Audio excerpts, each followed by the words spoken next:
আগামী মাসের 11 তারিখ থেকে শুরু হচ্ছে ফিফা বিশ্বকাপ। এই বিশ্বকাপকে সামনে রেখে দল ঘোষণা করেছে ক্রোয়েশিয়া। 2018 ফুটবল বিশ্বকাপে ফাইনাল খেলেছিল ক্রোয়েশিয়া, কিন্তু তাদের স্বপ্ন পূরণ হয়নি। তারা ফ্রান্সের বিপক্ষে 4-2 গোলের ব্যবধানে হেরে যায়। পরবর্তীতে 2022 সালেও তারা কোয়ার্টার ফাইনালে ব্রাজিলকে হারায়, কিন্তু সেমিতে আর্জেন্টিনার সাথে পেরে ওঠেনি।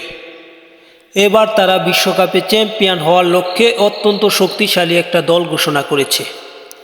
যে দলটা বিশ্বকাপে চ্যাম্পিয়ন হলেও অবাক হওয়ার কিছু থাকবে না। তাহলে যারা এখন পর্যন্ত চ্যানেলটি সাবস্ক্রাইব করেননি, চ্যানেলটি সাবস্ক্রাইব করে পুরো ভিডিওটা দেখুন, তাহলেই জানতে পারবেন 2026 ফুটবল বিশ্বকাপে ক্রোয়েশিয়ার বিশ্বকাপ দলে কারা কারা আছে বা দলটা কেমন। তাহলে গোলরক্ষক হিসেবে কে কে আছে আমরা দেখে আসি। ডোমিনিক লিভাকোভিচ আছে, ডোমিনিক কোতারেস্কি আছে, ইবোর পান্দোর। এই তিনজন মূলত গোলরক্ষক, এবং ডিফেন্ডার হিসেবে আছে ইকো গার্দিওল, দুয়ে চালেতা আছে, ইসুসিফ আছে, শাস্তা নিশ্চিত, মারিন পাংরাচিস, মার্টিন এরলিচ, লুকা বুস্কোভিচ।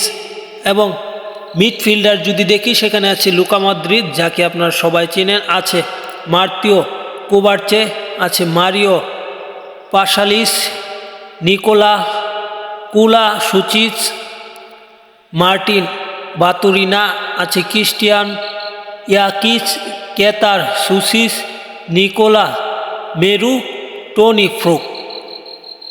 এবং যদি ফরওয়ার্ড দেখি, সেখানে বড় বড় নাম আছে ইভান পেরিসিস, আন্দে কামারিস, আন্তে বুর্দিমির, মার্কু পালাসিস, মেতার মুসা, ইগর মাতানোভিচ। এটা মূলত তাদের দল। এই দলটা বিশ্বকাপে চ্যাম্পিয়ন হতেও পারে।